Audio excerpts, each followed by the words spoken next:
Finally, Queensland is opening on 19th of September 2025, which means that's a date when you will be able to submit the RYs and the EYs. Now let's talk about the PR pathways. So there is one pathway for the offshore candidates and there are few pathways for the onshore candidates. For the offshore candidates, you must have at least 1 year of experience relevant to your field and you must be working in your field or the relevant field when you submit the RYs and you have the occupation must be in the list. Now, the 65 points minimum requirement and the component English is there. That's for all the pathways. Now, for the onshore, the first one is graduate, which means if you have studied a bachelor's, a master's, or a PhD in a Queensland 100% study, you would be eligible for this pathway. Plus, for 491, you must be working in skill level 1 job. It could be any job in the skill level 1.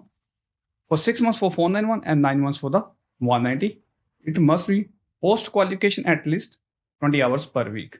Casual work is also acceptable. The second pathway is people who are working and living there.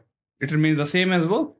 6 months for the 491 and 9 months for the 190. However, only difference is you must be working in the closely relevant field or in your own field, right? The next one is building and construction pathway. All the requirements are remain same. However, you must be working in your field or closely relevant field only for 3 months for 190 if you have 65 points. However, if you don't have 65 points for 190, however, you meet the other requirements, but have 65 points for the 491, they might invite you for the 491. Now, there is one more popular pathway that's called the SBO, Small Business Pathway. They are closing this pathway. If you are purchasing a business on 19th of September or after that date, you won't be eligible. However, if you have purchased before this date, right, and settlement happening before 30th of September or on 30th of September, you could be eligible, subject to meeting the other eligibility criteria. Now, they made some changes that students are not eligible, which means if you're holding a student visa and studying, you are not eligible to apply for Queensland. Does not matter if you meet the requirement. This is the basic thing, which does not make any sense to me, and I hope it won't make for you as well. Now, if your partner and you both can apply as a primary and secondary applicant. Casual work is acceptable now. The work requirement from full-time has been reduced to 20 hours per week, which is a huge relief for many. Now, the candidates who are living in interstates, which means in other states, they are not eligible. You must be living in the Queensland.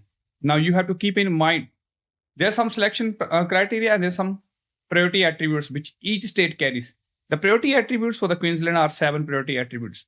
Skills and qualification, English, partner skills, qualification, experience, salary, and most importantly for the Queensland, the location of your job or the employment.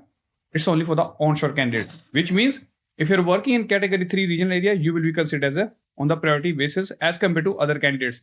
This is amazing news. Now, you might have the different questions. Can we do this thing? Can we do this thing? I'll answer all. Now, can we submit multiple EOIs? You can, but the biggest change they made this year that you don't need to submit multiple EOIs. You can do it, but you don't need to do it. And you don't need to select Queensland as a preferred state, which means you can submit one EOI for multiple states, which is a great news. Now, only one ROI can be submitted. If, for example, if you have 3 skill assessment, you can only submit one. Just keep in mind, however, if you have a partner, you both can submit each one, right? I hope in this video, it has clarified to you what are the things and what are the changes are coming. Now, the most important, what's the occupation list? On your screen, you can see there are different occupations for offshore and for onshore. Both are different. Now, you can see the occupation list. There are around 201 and 158 occupations. Both the onshore and for the offshore have the different occupations and they won't be considered as no comparison, which means offshore candidates will be considered on the different factors, onshore candidates will be considered on the different factors. And one more thing, the EOI submission date does not matter. The ROI submission date does not matter. Why they have done this thing? Because last year, many candidates, when Queensland opened, they have applied so many EOIs and ROIs, and many of them were rejected because they applied wrongly.